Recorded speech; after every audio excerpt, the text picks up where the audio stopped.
So today we need to have a conversation about sex. And here's my thoughts. I'm thinking a lot about the way in which our society and their community, whether they believe it or not, tells us that our sex and sexuality is inherently something to be shameful for. It's something that needs to be covered up. It's something that needs to be only talked about in very particular situations. In fact, the only way that you can talk about it is if you're making a joke. We need to break that down, because the more that we feel shame about our sexuality that cannot be split from our emotional and physical health, and the more we feel shamed for that, the more that those things get pushed down into our unconscious, and the more that we lose the ability to have honest conversations and to talk about those things and to really get those things free from ourselves and free off our chest. So let me encourage you, even as I walk through this myself, don't be shamed about your sexuality. If you like something or something it turns you on, be honest about that, because I guarantee you, you're not the only person that feels that way. And especially in the community that we lived in that's so connected with online platforms, if you're one of those people who are into some fetish that maybe you think is strange, I guarantee you there's a community that's also into that fetish. And they're not weird people or broken people. I mean, no more than the fact that all of us are broken.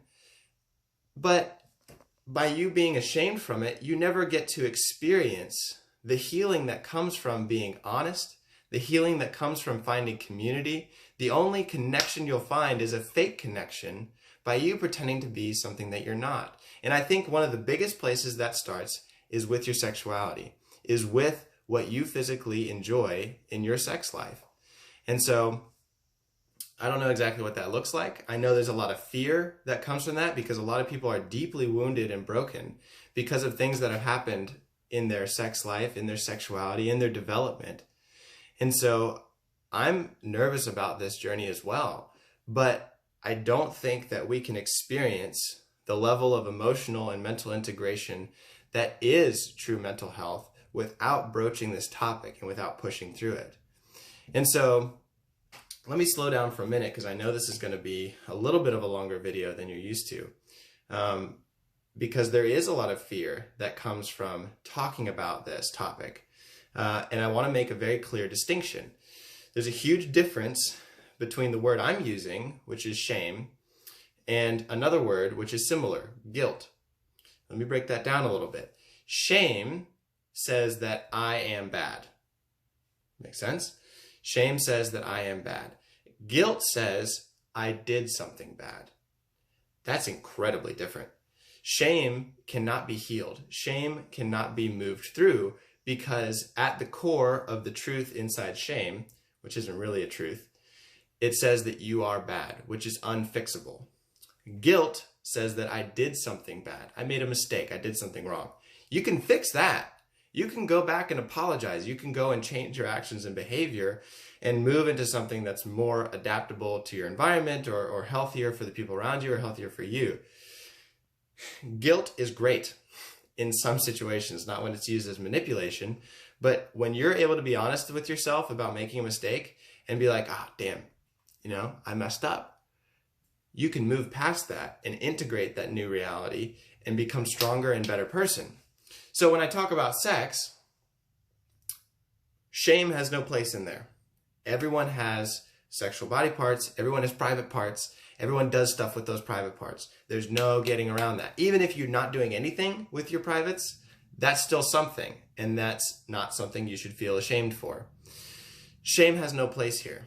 Now, there are times and there are things that people have done through that repression, because they feel ashamed, that has caused them to make mistakes. Because of their hiding their sexuality, they have gone on to do things that they shouldn't have done and made mistakes and probably hurt people.